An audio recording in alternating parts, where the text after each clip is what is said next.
Hi there, welcome to my channel. My name is Etefe. So today the spotlight is on Nnedi Okorafor, and I know I'm a bit late to the party because I've seen online how much people love the works of Nnedi, and I have actually been fascinated by her because I learned that she does science fiction and realism and all sorts of paranormal stuff.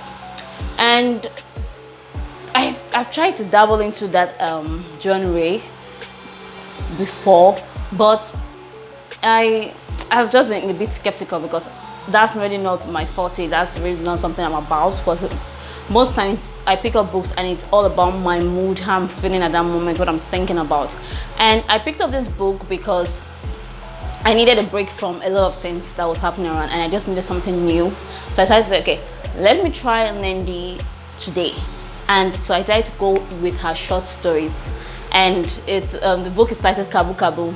It's a collection of short stories, about 21 short stories that you never ever regret reading. The book was a roller coaster for me, not in a bad way, in a very good way, because the book was an amazing journey for me. Kabu Kabu. Okay, before I move on to the stories and my favorite stories and how I felt about the entire book, first of all, you have to understand the lingo that is Kabu Kabu. Kabu Kabu is a term used in Nigeria whereby unregistered vehicles and taxis, they are called Kabu Kabu because, and these unregistered vehicles, they are capable of taking you anywhere you want to go, anywhere at all. So you can just hail this cab, and you just tell them where you're going to, and you go. Although this comes at a price, because the fact that it's an unregistered vehicle, it's quite dangerous because you do not really know what is going to happen to you. So you're just at the mercy of the driver, because a lot of things can happen on the highway. They can pick up strangers and all, so you're most likely at risk. So that's what Kabu Kabu is basically about. I don't know if you understand my explanation, but I do hope you do. So this book, the Kabu Kabu story, is one that I love so much as well, although it's not really my favorite, but I love the story because this Ngozi, she has to be in Nigeria for her sister's wedding, and on a very abnormal day, her day was just rough already, and she was in dire need to get to the airport, and she hails this Kabu Kabu car in America, and he takes her and he promised to take her to wherever she's going to. Yeah. So, and her ride is a very wild one, whereby she gets to see a lot of things. And the interesting part about Ngozi, which is very interesting about most people, me myself as example, you have this inkling in your body and your gut that says, why did you take this car? Why did you choose to follow this path when you know that there's something lying out there for you, but you decide to go with it anyway? So Ngozi gets into this car and she knows that this is a wrong choice, but she stays in anyway. She continues this ride anyway, and this ride, like I explained earlier, Kabu Kabu cars, they can pick up anyone on the way, and you do not really have any say or any choice, because the driver's only main point is that I'm going to get you to wherever you're going to. And there's no such thing, there's nothing wrong with the side hustle in Nigeria. So you cannot really stop him from picking up strangers on the way. And this happens to Ngozi. Hint hint, she won't ride it with a vampire. Yeah. And these stories, I really love it. This one of the stories that really gave me nightmares. I couldn't sleep. I had to be jumping from my bed and looking around in the dark if something's lurking there. Is On the Road. Yeah, it's On the Road. I personally like the story because I have all these what if moments. What if I just open this door now and I see this thing? What if I open my eyes now and there's this thing staring at me and all that? So this On the Road story is quite scary, in my opinion, because I get scared easily. In my opinion, because most people might read it and just say, oh, it's not even scary. But to me, it's scary. and it's it's really scary. Yeah, I wouldn't think of it now. I'm getting all these goosebumps. Then also there are a lot of stories that borders on science, about borders on finding yourself, borders on the women power as well. I love me the heroines in this book. You see heroines that can fly, that are breaking borders, that are trying as much as possible to just change the status quo. In this book, if you really I loved it, especially when how Ian got her wings. It was amazing. And I also learned that most of the stories are actually tidbits of what is to come in bigger novels, the Wind Seekers, and also it gives you is it like a rehearsal, so what is to come in her other books, which are already been published, and I'll definitely be staying hooked to Nnedi's books from now onwards, because I could see that the way most of the stories that she told, I could easily relate to them, because there are a lot of things and a lot of customs. I grew up in Nigeria, and there are a lot of things and customs that do not make any sense to me, and I'm constantly asking this question that, okay, why did they put in this kind of law? For example, the palm wine bandit, whereby women are not allowed to climb trees. What if I like to climb trees? You said no. And you tapping palm wine is solely something for men. And this palm wine bandit, she's so badass, and she goes to climb that palm tree at night, taps palm wine, and she puts a mark to show that she was there. So I really love how badass it was, and how much it showed a lot of things in the society that and stories. I love the fact that there are stories that need to be told, and it was told.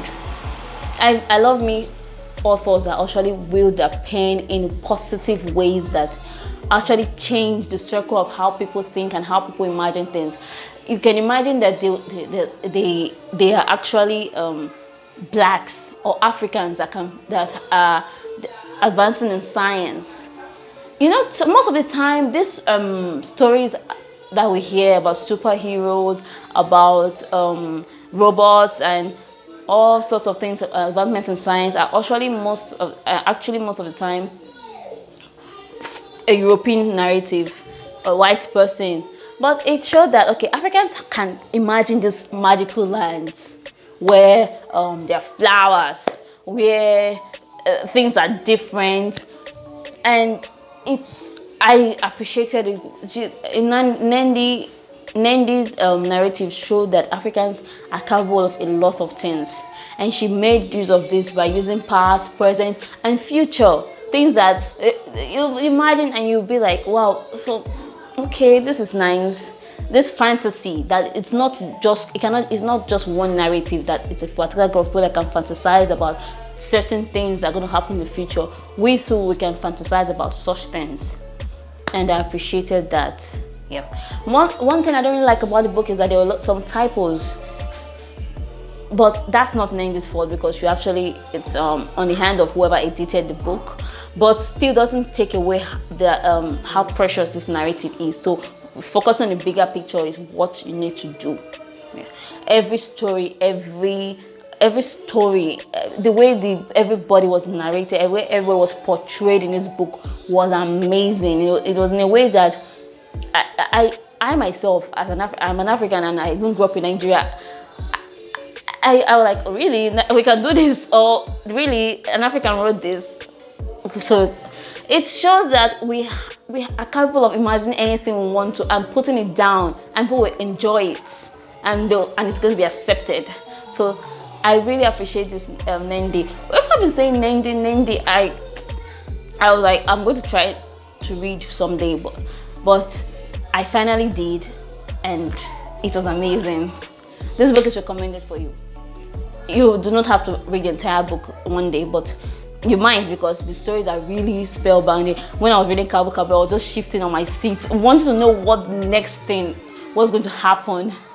It's same thing so most of the stories, in fact all the stories, I appreciated each narrative. Each narrative was different, and it's also it was wholesome.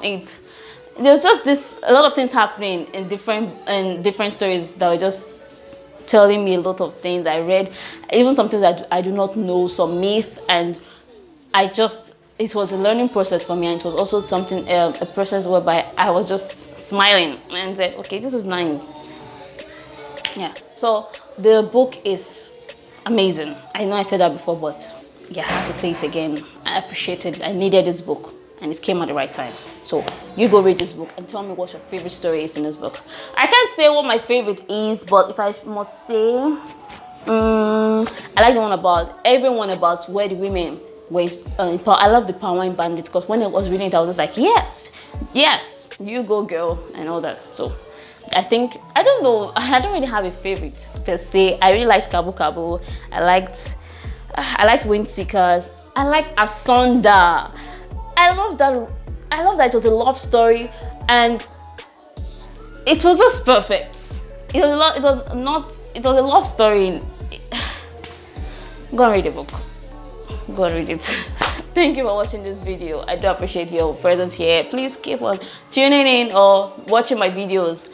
And I have lots of things in store, lots of books coming up for you to enjoy and to go check out. So thank you. I'm going to put a longer review of this particular book on my blog. So if you like, you can check it out and also put down what you think, your opinion about it. However, although before I go, when I was reading this book, I forgot to add that piece.